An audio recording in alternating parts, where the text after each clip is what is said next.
ক্ষমা করো। এই প্রার্থনা যিশু তোমার নামে রাখিলাম, শ্রবণ এবং গ্রাহ্য করো। আমেন।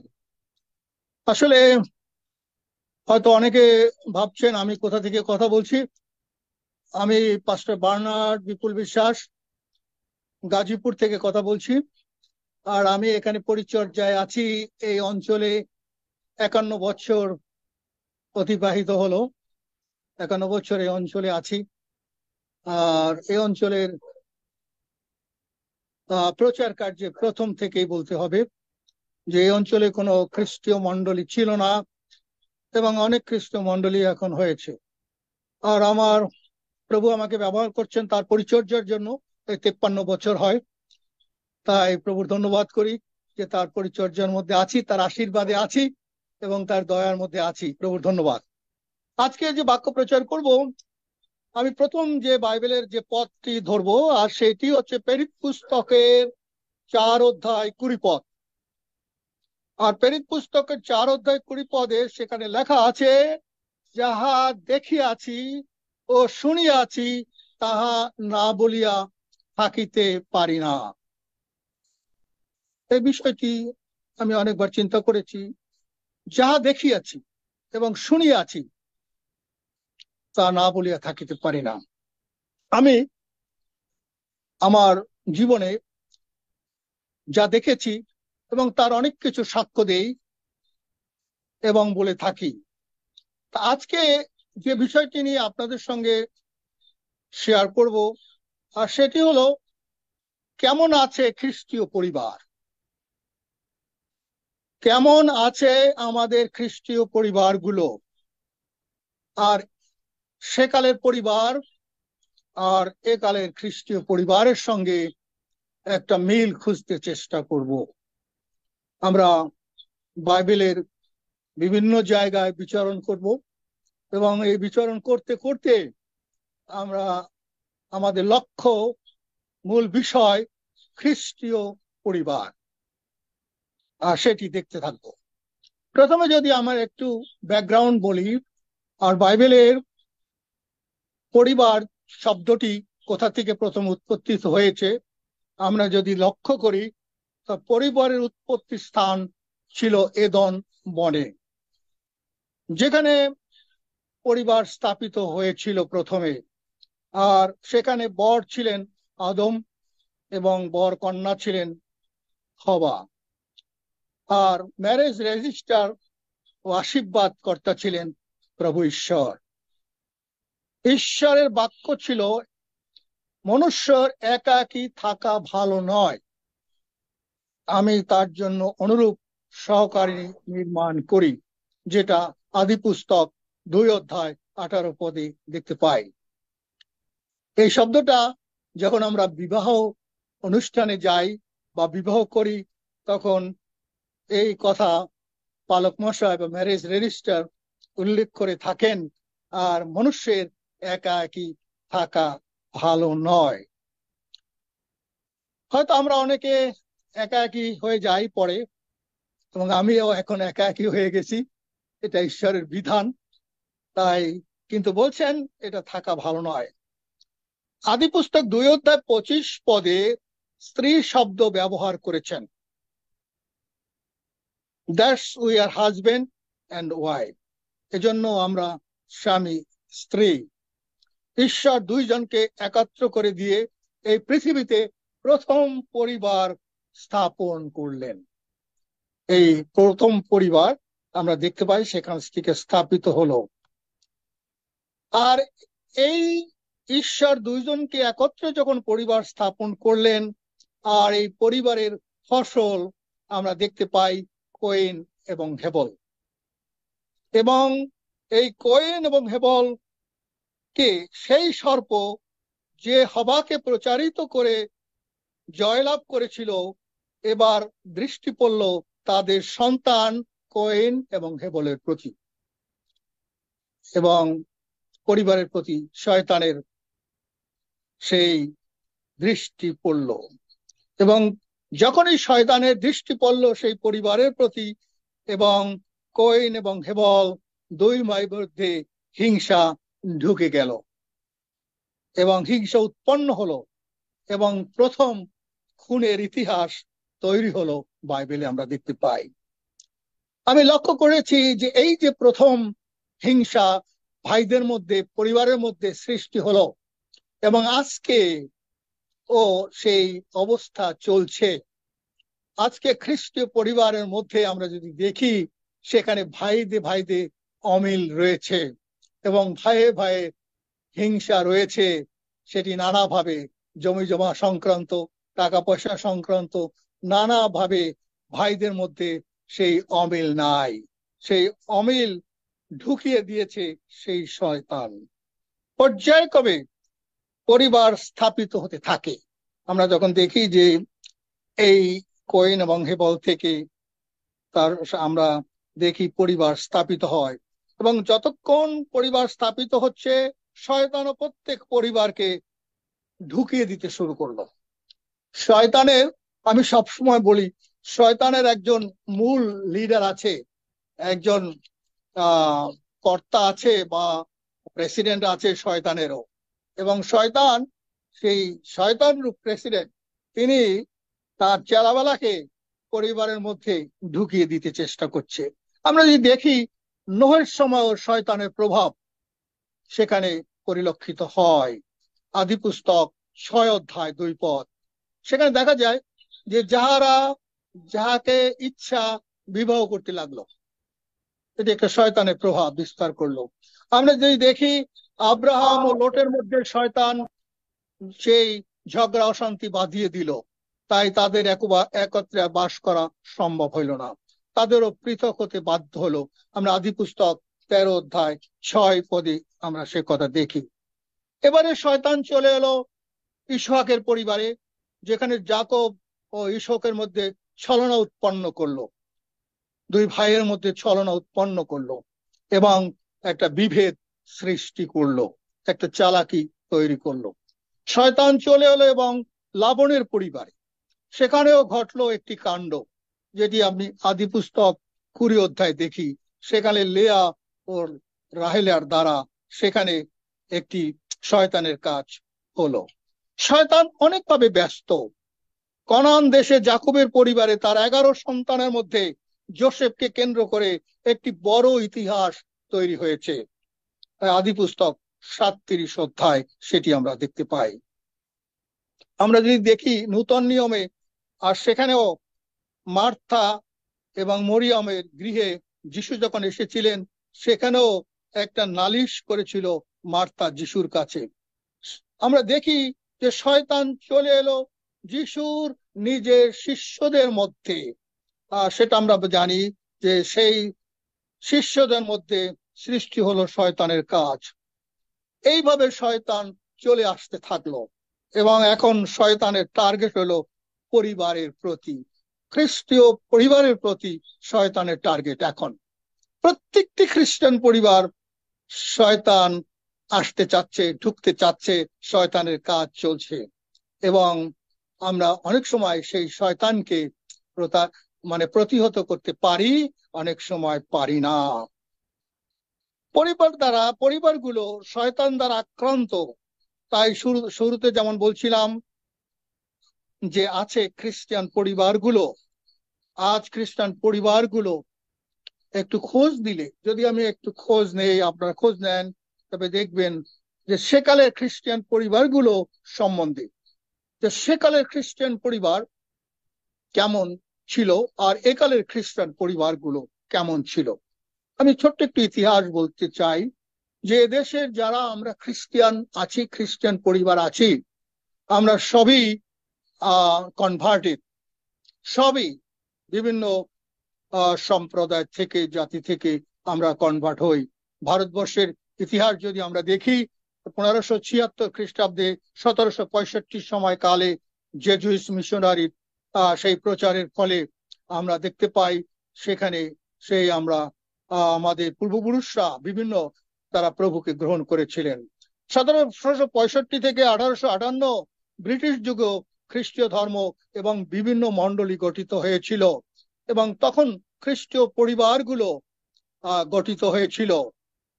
যদি চিন্তা করি, আমি যদি এভাবে চিন্তা করি যে 100 বছরের মধ্যে খ্রিস্টীয় পরিবারগুলো কেমন ছিল। একটু এখন আমরা প্র্যাকটিক্যাল জায়গায় আছি যে 100 বছরের মধ্যে, মানে 100 বছরের আগে না বলতে পারবো না, কারণ 100 বছরের মধ্যে খ্রিস্টীয় পরিবারগুলো কেমন ছিল আমি কিছু বলতে পারবো, এই জন্য যে আমার বয়স এখন 80-র ঊর্ধ্বে। তা কাজেই আমি আমার ছোটবেলা থেকে খ্রিস্টান পরিবারগুলোর অবস্থা দেখে আসছি। আমার অনেক কিছু মনে আছে যে খ্রিস্টীয় পরিবারের সামাজিক, ধর্মীয়, আর্থিক অবস্থা কেমন ছিল তার একটি ধারণা দিতে পারবো, কারণ আমি সেই অন্ততপক্ষে 80 বছর আগের ইতিহাস আমার জানা আছে। অনেক পরিবার বা ব্যক্তি ছিল যে হিন্দু মুসলমান থেকে আগত, খ্রিস্টীয় জীবনে তত পরিপক্ক না হলেও যেটুকু পেয়েছিল তা পালন করতে চেষ্টা করত। মিশনারিরা ও কাটিকেস্টের দ্বারা ধর্মীয় শিক্ষা, সততা, নিয়ম, শৃঙ্খলা অভ্যস্ত হয়ে উঠেছিল তারা। উপাসনা, প্রার্থনা, সানডে স্কুল শিক্ষার মাধ্যমে তারা গড়ে উঠছিল। সচ্ছলতা তখন আমাদের খ্রিস্টীয় পরিবারে তখনকার সময় ছিল না, তেমন ছিল না। থাকলেও হাই হুতাশ করার এখন তেমন কিছু নাই। আমরা যদি চিন্তা করি যে আগে খ্রিস্টান পরিবারগুলো, তাদের আর্থিক অবস্থা তত সচ্ছল ছিল না। তারা ছন বা গোলপাতার গৃহে বা বাস করত। তারা শাক অন্ন খেয়ে তারা তৃপ্ত ছিল। একে অপরের প্রতি প্রেম, ভালোবাসা, ভাতৃপ্রেম ছিল অটুট। যাজক পালকের কথা পরামর্শ তারা শুনতেন। পালক ও পাঠশালা শিক্ষক তারা বাড়ি বাড়ি গিয়ে তারা পালা অনুযায়ী খাবার খেতেন, এবং খ্রিস্টান পরিবার তাদের খাবার সাপ্লাই দিতেন এবং খাবার দিতেন সম্মানের সঙ্গে। সন্ধ্যায় শোনা যেত ঘরে ঘরে প্রার্থনা, গান, উপাসনা হচ্ছে। ভোরবেলা পাশের বাড়ির দাদু প্রাতঃসঙ্গীত উচ্চস্বরে প্রার্থনা করতেন, যেটা শুনতে পারতাম। এই সময়টা ছিল এমন, সেই প্রার্থনা, গান এবং পারিবারিক প্রার্থনা অটুট ছিল। এবং আমরা সানডে স্কুলে যেতাম, আমরা আমাদের পিতামাতারা আমাদের উপাসনায় নিয়ে যেত। এবং আমার মনে আছে আমার বাবা রবিবার দিন সন্ধ্যার সময় জিজ্ঞাসা করতো আমাকে, আজকে পালক বাবু কি প্রচার করেছেন বলো। আমি লজ্জায় পড়তাম, কারণ পালক বাবু কি প্রচার করেছেন আমি তো শুনি না, এবার শুনলে মনে রাখতে পারি নাই। কারণ আমার বাবা আর আকাঙ্ক্ষা ছিল যে পালক বাবু কি বলছে যেন আমার সন্তান সেটা মেমোরিতে রাখছে কিনা, শুনছে কিনা, এটি ছিল তার উদ্দেশ্য। এসব বিষয় চিন্তা করি যে তখন খ্রিস্টীয় পরিবারের যে বৃদ্ধি ছিল, হয়তো জাগতিক বৃদ্ধি তেমন ছিল না, কিন্তু আধ্যাত্মিক বৃদ্ধি ভালো ছিল। ওই সময় চিন্তা করতে সময় বর্তমান সময়ের খ্রিস্টান পরিবারের কর্মকাণ্ড, আত্মিক জীবন, পরিবারের শান্তি, ভাতৃপ্রেম, বিবাহ বিচ্ছেদ, যুবক যুবতীর চলন ইত্যাদি নিয়ে মিলাতে পারছি না। আমি যদি আবার বলি কথাটা, এখন বর্তমান সময়ে খ্রিস্টীয় পরিবারের কর্মকাণ্ড এবং আত্মিক জীবন, পরিবারের শান্তি, ভাতৃপ্রেম, বিবাহ বিচ্ছেদ, যুবক যুবতীর চলন ইত্যাদি নিয়ে মিলাতে পারছি না। নিজকে বোকা বা অসহায় বলে অনেক মনে করছি। তাহলে কেমন চলছে খ্রিস্টীয় পরিবার বা খ্রিস্টীয় সমাজ? এটা আজকের প্রচারের মূল থিম। কিন্তু খ্রিস্টীয় সমাজ, খ্রিস্টীয় পরিবার কেমন চলছে? হয়তো প্রশ্ন করবেন, আপনি কি বিচার করছেন, আপনি কি জাজমেন্ট করছেন? না, সে ক্ষমতা আমার নাই, সরি। আমি লক্ষ্য করছি অনেক কিছু অনিয়ম চলছে, আর খ্রিস্টীয় ভাব আমাদের মধ্যে অনেক কিছু বিলুপ্ত হয়েছে। আপনি যদি একটা খ্রিস্টীয় পরিবার তবে আপনার আচরণ ব্যবহার অন্যদের চেয়ে অথবা পূর্ব জীবনের চেয়ে আলাদা হচ্ছে কি বা আলাদা থাকতে পারছি কি? খ্রিস্টীয় সমাজের মূল স্তম্ভ হলো পরিবার। সমাজের মূল স্তম্ভ হলো খ্রিস্টীয় পরিবার। আমাকে একজন বিশিষ্ট প্রচারক বলেছিলেন যে 5টি স্ট্রং খ্রিস্টান ফ্যামিলি, 5টি স্ট্রং খ্রিস্টান family together with a strong church. যখন 5টা খ্রিস্টান স্ট্রং ফ্যামিলি হয় তখন একটা স্ট্রং চার্চ বা একটা মণ্ডলী বা খ্রিস্টীয় সমাজ গঠিত হয়। যদিও অবজার্ভ বা সার্ভে করি, তবে খ্রিস্টীয় পরিবারের একটি চিত্র আমি পেতে পারি। আমি বলবো এই কথা, 71-এর স্বাধীনতার পরে সুসমাচারের প্রচারের দরজা খুলে যায়। আগে পাকিস্তান সময় আমরা যথেষ্ট সুসমাচারের প্রচারের সুযোগ ছিল না, কিন্তু 71-এর পর যে দরজা খুলে যায় এবং সেই দরজা দিয়ে আমি হেঁটেছি অনেকবার বা এখনো হাঁটছি, এবং বৃদ্ধি পায় নতুন নতুন মণ্ডলী, পালক প্রচারক বৃদ্ধি পায়, নানা ডিনোমিনেশন তাদের মণ্ডলী, এমনকি এনজিও কার্যালয় বৃদ্ধি পায়। ছেলেমেয়েরা উচ্চশিক্ষায় শিক্ষিত হতে থাকে, অনেকে সুন্দর সুন্দর বাড়ি ঘর নির্মাণ করে বা করছে, ভালো ভালো চাকরিতে বহাল হয় বা হচ্ছে। কিন্তু খ্রিস্টীয় জীবনে আত্মিক বৃদ্ধির হার কেমন? আজকে আমার প্রশ্ন এখানেই যে খ্রিস্টীয় জীবনের আত্মিক বৃদ্ধির হার কেমন? কি দিয়ে মাপবো? এই বৃদ্ধির হার কিভাবে মাপবো? আমরা এখন সামনের দিকে তাকাই, বলতে পারি কি আমার আত্মিক জীবন প্রশংসনীয়? আমি আমার নিজেকেই যদি প্রশ্ন করি যে আমার আত্মিক জীবন প্রশংসনীয়, আমি আমার খ্রিস্টীয় পরিবার, আমি প্রত্যেক রবিবার গির্জায় যাই, আমাকে আমি প্রশ্ন করি আমার ছেলেমেয়েরা কি গির্জামুখী, চার্চমুখী? প্রতিদিন কি পারিবারিক প্রার্থনা হয়? ছেলেমেয়েরা কয়টি বাইবেল পদ, বাইবেল ভার্স মুখস্থ বলতে পারে? আমার ছেলেমেয়েরা, আমি যদি জিজ্ঞাসা করি কয়টা বাইবেল ভার্স তুমি মুখস্থ বলতে পারো, প্রশ্ন করি, আপনি প্রশ্ন করতে পারেন বা আপনিও পরীক্ষা করে দেখতে পারেন। যদি আপনার ছেলেমেয়েরা অন্তত 5-10টা বাইবেল ভার্স মুখস্থ বলতে পারে, দ্যাটস দ্য গুড। ধন্য আপনার ফ্যামিলি, ধন্য আপনার সন্তান। আমার সন্তান কি অকারণে বাইরে থাকে? একটু চিন্তা করতে হবে, অকারণে বাইরে আছে কিনা। সন্তান কি নেশা জগতে প্রবেশ করেছে? আপনার সন্তানদের কি গভীর রাত পর্যন্ত জেগে থাকার প্রয়োজন আছে? আছে কি গভীর রাত পর্যন্ত জেগে থাকা? পড়াশোনা গভীর রাত পর্যন্ত করতে হবে? আমার একটা ঘটনা মনে পড়ে, আমার একজন ডাক্তার আছে, চোখের ডাক্তার, উনি একজন মহিলা ডাক্তার, আর আমি তাকে চোখ দেখাতাম ইতিমধ্যে, আর ওনার সঙ্গে আমার পারিবারিক খুব ভালো সম্পর্ক গঠিত হয়। আমার স্ত্রীর চোখ উনি অপারেশন করেছেন, আর উনি অনেক পারিবারিক কথা বলতেন।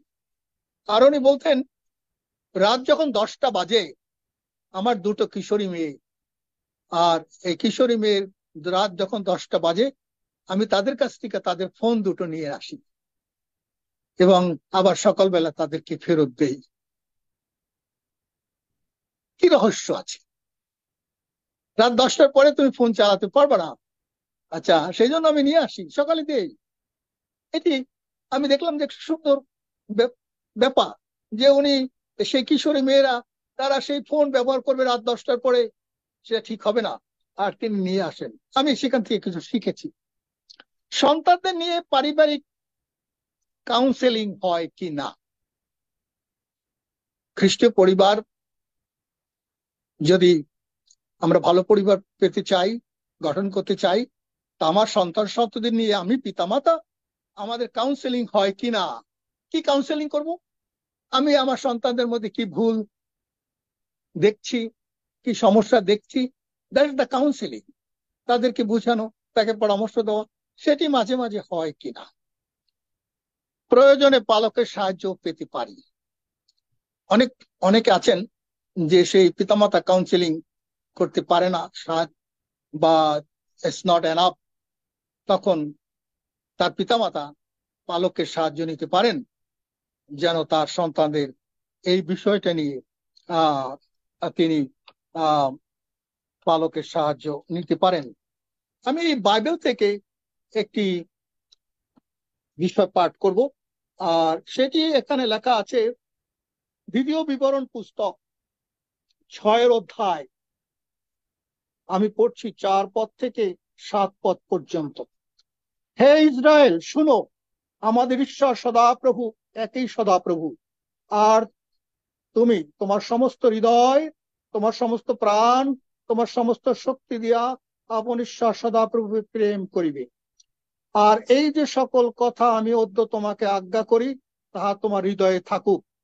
আর তোমরা প্রত্যেকে আপন আপন সন্তানগণকে এ সকল যত্নপূর্বক শিক্ষা দিবে, এবং গৃহে বসিবার কিংবা পথে চলিবার সময়, এবং শয়ন কিংবা গাত্রোত্থানকালে ওই সময় কথোপকথন করিবে।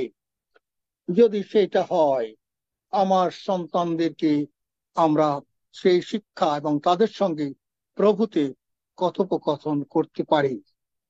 খ্রিস্টীয় আচার ব্যবহার চিন্তাধারায় দ্বারা গঠিত হচ্ছে কিনা আমার ছেলেমেয়েরা, আমার পরিবার সেভাবে গঠিত হচ্ছে কিনা, যিশুর ভালোবাসা তারা কতটুকু উপলব্ধি করতে পারে।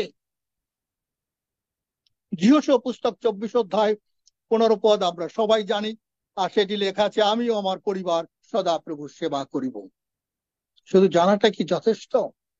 আমিও আমার পরিবার সদাপ্রভুর সেবা করে চলছি কিনা, আমার সন্তানরা তাতে ইনভলভ কিনা, বা আমার পরিবারের সদস্যরা ইনভলভ কিনা। সন্তানদের গড়ে তোলার বড় দায়িত্বটা মায়ের উপরে পড়ে। আমি মাদেরকে দোষারোপ করছি না, আমি তাদেরকে সম্মান করছি এবং কৃতজ্ঞতা জানাচ্ছি। কিন্তু কোন কোন সন্তান মায়েদের গোপন প্রশ্রয় নষ্ট হয়। সব মায়েদের না, কোন কোন মায়েদের গোপন প্রশ্রয়, অনেক সময় গোপন প্রশ্রয় দেয়, অনেক গোপন দাবি বা অনেক অনাকাঙ্ক্ষিত দাবি তারা পূরণ করতে গিয়ে তাদের কি হয়, তারা নষ্ট পথে যায়। আমরা যদি দেখি যে অনেক সময় তারা নেশায় আক্রান্ত হয়ে পড়ে, এবং এই বিষয়টা নিয়ে এখন সমাজে খুবই চিন্তার বিষয়। আমি কোন এক সময় বরিশাল ফরিদপুর অঞ্চলের বিল অঞ্চলে গিয়েছিলাম। এখন বিল নাই যদিও, কিন্তু সেই বিল অঞ্চলে গিয়েছিলাম। এখন রাস্তাঘাট ভালো, কিন্তু অবাক হলাম যে সেখানে সেই যুবকরা আপনি যে কোনো ব্র্যান্ডের মদ চান তারা বের করে দিতে পারে। আমি অবাক হলাম যে কিভাবে নষ্ট হচ্ছে আমাদের সন্তানরা। আর এটি দেখে আমি চিন্তা করলাম, কোথায় চলছে আমাদের খ্রিস্টীয় সমাজ। এবং যারা এটি করছে তারা আবার প্রভুর বাক্য প্রচার করে, এবং তারা আরো সমাজে ওতপ্রোতভাবে জড়িত, অথচ তাদের দ্বারা এই রোগ বিস্তার লাভ করছে। অনেক সময় এর জন্য মারা জানে, কিন্তু মারা অনেক সময় লুকিয়ে ফেলে, কিন্তু সেটি ঠিক হচ্ছে না। আর মা যখন দেখে ভুল হয়ে গেছে, তখন মায়ের নীরবে চোখে জল পড়ে। আমি দেখেছি মায়েরা যখন তার সন্তান দেখে যে ভ্রান্ত পথে হয়ে গেছে, তখন চোখের জল পরে নীরবে। অনেক ইতিহাস, অনেক কাহিনী আমার জানা আছে। পালক হিসাবে অনেক কাউন্সিলিং আমি করেছি, যে মা এখন নীরবে কাঁদছে ওই সন্তানের জন্য, কিন্তু ফিরানো যাচ্ছে না, কারণ সেই সন্তান নষ্ট পথে চলে গেছে। আমরা যদি এই কথা দেখি যে আমাদের সন্তানরা যেন থাকে দুধে ভাতে, একটা প্রবাদ আছে। আর এই প্রবাদটা ভারতচন্দ্র রায়ের বিখ্যাত কাব্যগ্রন্থ অনুদাবঙ্গলের থেকে নেওয়া হয়েছে। আর অন্নপূর্ণাকে বলেছিলেন যেন আমার ছেলে থাকে দুধে ভাতে। কিন্তু সব মায়েদের এটি কাম্য যে আমার সন্তান যেন দুধে ভাতে থাকে, কিন্তু মায়ের অসাবধানতার কারণে এমনও তো হচ্ছে, যখন মনে পড়ে হিতোপদেশ 23 অধ্যায় 21 পদ। আর হিতোপদেশ 23 অধ্যায় 21 পদে কি লেখা আছে? সেখানে লেখা আছে, মদ্যপায়ীদের সঙ্গী হইও না, কারণ মদ্যপায়ী ও পেটুকদের দণ্ডদশা ঘটে এবং ঢুলু ঢুলু ভাব মানুষকে ন্যাকড়া পড়ায়। কতটা প্রমাণ চান যে মনুষ্যকে ন্যাকড়া পড়িয়েছে এই মদ্যপান এবং নেশা, বিভিন্ন রকম নেশা। এবং এই নেশা আমি পূর্বপুরুষে দেখি নাই, আমি সে আগের খ্রিস্টীয় জীবনে দেখি নাই। সেই জন্য তুলনা করছি। এখন খ্রিস্টীয় জীবনের সেই প্রাচুর্য বেড়েছে, অনেক কিছু বেড়েছে, বুদ্ধি জ্ঞান বেড়েছে, কিন্তু এই অধার্মিকতাটাও দিনে দিনে খ্রিস্টীয় পরিবারকে গ্রাস করছে। আমি গত বছর একটি জায়গায় একটি গৃহ উদ্বোধনী সভায় গিয়েছিলাম, সান্ধ্যকালীন সভা হয়েছিল সেটি। আর সেই গৃহ উদ্বোধনী সভায় দায়িত্ব ছিল পরিচালনা করার। আর যখন সভাটি শেষ হলো, তখন আশেপাশে দিয়ে, আমার আশপাশ দিয়ে যারা ঘুরছিল, দেখলাম তাদের গা থেকে মদের গন্ধ আসছে। কি আশ্চর্য! একটু আগে আমরা ঈশ্বরের সান্নিধ্যে ছিলাম এবং তারাও ঈশ্বরের সান্নিধ্যে ছিল, আর এরই মধ্যে তারা সেই মন্দতে আসক্ত হয়েছে। আজকে বিশেষ বিশেষ খাবার, পোশাক ইত্যাদি ডিমান্ড পূরণ করতে পারছি, তাই প্রভুকে ধন্যবাদ দেই। এখানে বাইবেলের একটি পদ পড়তে চাই, আর সেখানে দ্বিতীয় বিবরণ পুস্তক থেকে পড়ি। আর সেখানে 32 অধ্যায় আমরা দেখি 8 পদ, দেখি 7 থেকে 8 পদ। সেখানে লেখা আছে, পুরাকালের দিন সকল স্মরণ করো, বহু পুরুষের বৎসর সকল আলোচনা করো, তোমার পিতাকে জিজ্ঞাসা করো, সে জানাইবে, তোমার প্রাচীন দিগকে জিজ্ঞাসা করো, সে তাহা বলিবে। আজকে আমি আমার ছেলে মেয়েদেরকে, আমার নাতি নাতনিদেরকে আমি কি পূর্বপুরুষের ইতিহাস বলি বা বলে থাকি, বা বলা উচিত? বলা উচিত, বাইবেল বলে বলা উচিত, এবং সেখান থেকে অনেক শিক্ষা আছে, কিন্তু আমরা সেটিকে অ্যাভয়েড করে যাই। আমার বাবা অত্যন্ত দীনদরিদ্র ছিল, সেটা বলতে লজ্জাবোধ করি। আমরা অত্যন্ত দীনবেশে থাকতাম, সেটা বলতে লজ্জাবোধ করি না। সেখান থেকে শিক্ষার আছে। আর সেই জন্য বলছে, তোমার প্রাচীন দিগকে জিজ্ঞাসা করো। আজকে আমার ছেলে মেয়েরা, তারা সেই প্রাচীনদেরকে জিজ্ঞাসা করা উচিত যে তোমরা কেমন জীবনযাপন করতা, তোমাদের যৌবনকালে, তোমাদের ছোটবেলায় কেমন জীবনযাপন করতা, কেমন প্রার্থনা করতা, কেমন গির্জায় যেতা, সেটি আলোচনা করা দরকার। তোমরা পূর্বপুরুষ এই খাদ্য আমরা খাইনি। এখন যেসব খাদ্য ছেলে মেয়েরা খায়, তখন আবিষ্কারও হয়নি এসব খাদ্য, আর আমরা খেতেও পারিনি। কিন্তু তাই বলে কি আমাদের স্বাস্থ্য খারাপ হয়েছে? না, খারাপ হয়নি, কারণ আমাদের আত্মিক খাদ্য ছিল প্রচুর। সেই দানিয়েলের কথা মনে পড়ে, যে দানিয়েলকে সেই দিয়েছিল জল এবং সবজি, এবং তার স্বাস্থ্য ভালো ছিল। কিন্তু এখন অনেক রকম খাবার যে প্রচলন হয়েছে, সেই খাবার খেয়ে আমাদের ছেলেমেয়েরা আরো নষ্ট হচ্ছে, আরো নষ্ট হচ্ছে, তাদের স্বাস্থ্যের আরো অবনতি হচ্ছে। তখন তো আমাদের এত সুন্দর বিছানা ছিল না, আমরা তো সেই হোগলা পাতার বিছানায় ফ্লোরে ঘুমাইছি, আর এখন তো আমরা জাজিম তোষকে ঘুমাই, কিন্তু কই, এখন তো রোগ ব্যাধি আরো বাড়ছে। হ্যাঁ? কিন্তু আমরা সেই পুরাকালের বিষয়ে চিন্তা করি, বর্তমান সমাজের সঙ্গে আমরা তুলনা করি। একটি সুন্দর আদর্শ খ্রিস্টান পরিবার গঠনে আমি 7টি পয়েন্ট আপনাদেরকে দেব, আর এই 7টি পয়েন্ট আপনাদের কাছে দিতে চাই। আর যদি সেটি নিয়ে আপনাদের ভালো লাগে, আপনাদের পরিবারে সেটা অ্যাপ্লাই করতে পারবেন। আর সেটি বলে আমি শেষ করব। আর সেটি হচ্ছে, আপনার পরিবার, আমার পরিবার, সবসময় ছেলে মেয়েদেরকে আমাদের বলা উচিত যিশুই প্রধান, যিশুই এই পরিবারের প্রধান। ভুলে যেও না, আমি আমার পরিবারকে বলি যিশুই এই পরিবারের প্রধান, এবং তার অবস্থান এই পরিবারে থাকতে হবে। তিনি যেন রাগ করে চলে যান না যিশু, কারণ তার অসম্মান হলে তিনি চলে যাবেন, আত্মীয়র অসম্মান হলে তিনি থাকেন, তিনি চলে যান। যিশু আমাদের পরম আত্মীয়, পরম বন্ধু, যদি সে একটু অসম্মানিত করিতে তিনি চলে যাবেন। আপনার সন্তানদেরকে শিক্ষা দিন যেন তারা ঈশ্বরকে ভয় করে, মন্দ থেকে দূরে থাকে, ধার্মিকতা ভালোবাসে এবং মন্দতা ঘৃণা করে। পাপ সম্বন্ধে যেন তারা বুঝতে পারে, যেটা পাপ, এটা পাপ, যেন সেটা বুঝতে পারে। বাইবেল সম্মত শাসনের ব্যবস্থা আপনার সন্তানদের শিক্ষা দিন। বাইবেল সম্মত শাসন আছে, সেটা যে আমরা বাইবেলে দেখতে পাই। হিতোপদেশ পুস্তক পড়লে, আপনার ছেলেমেয়েরা উপদেশের পুস্তক পড়লে অনেক শিক্ষা লাভ করতে, তোমার পিতাকে সম্মান করো, তোমার মাতাকে সমাধান করো ইত্যাদি, সেই শিক্ষা বাইবেলে লিপিবদ্ধ করা আছে। মন্দ প্রভাব থেকে রক্ষা করুন, শিক্ষা দিন সবকিছু ঈশ্বর দেখছেন।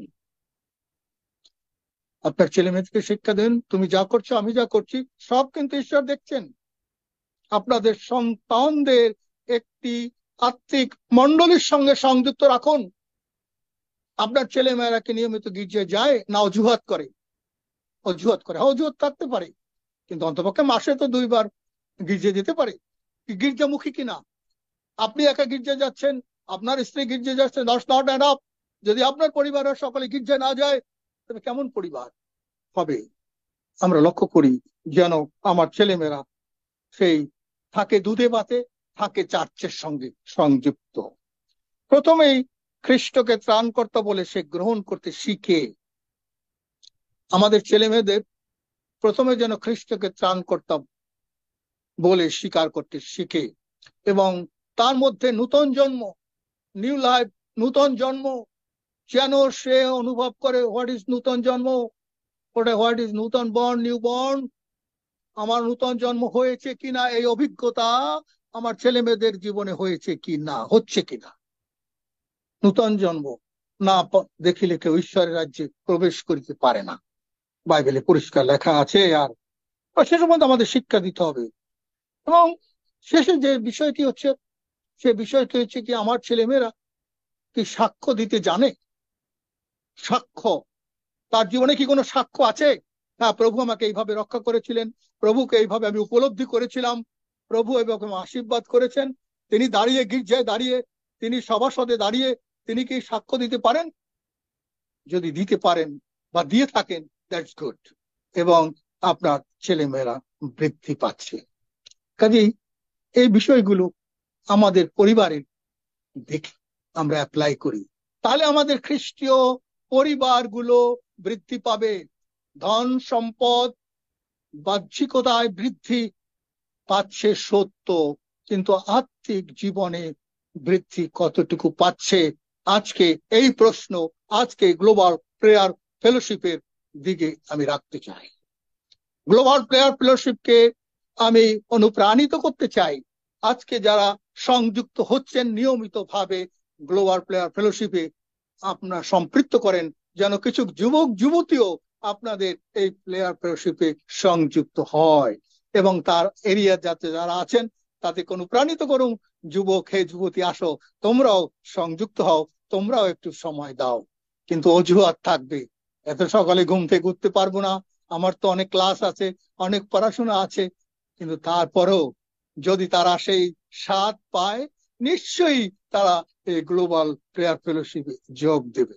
আমি শেষে প্রভুর একটি বাক্য পদ বলে শেষ করতে চাই, আর সেটি হচ্ছে, প্রভুর নিমিত্ত সুসজ্জিত এক প্রজামণ্ডলী প্রস্তুত করতে পারি। এই সব মিলিয়ে লুক 1:17 লেখা আছে, প্রভুর নিমিত্ত এক সুসজ্জিত প্রজামণ্ডলী প্রস্তুত করতে পারি। আসুন আমরা সকলে মিলে এই গ্লোবাল প্রেয়ার ফেলোশিপের মধ্য দিয়ে প্রভুর একটি সুন্দর প্রজামণ্ডলী গড়ে তুলি। ঈশ্বর আমাদের প্রত্যেককে আশীর্বাদ করুন। ধন্যবাদ।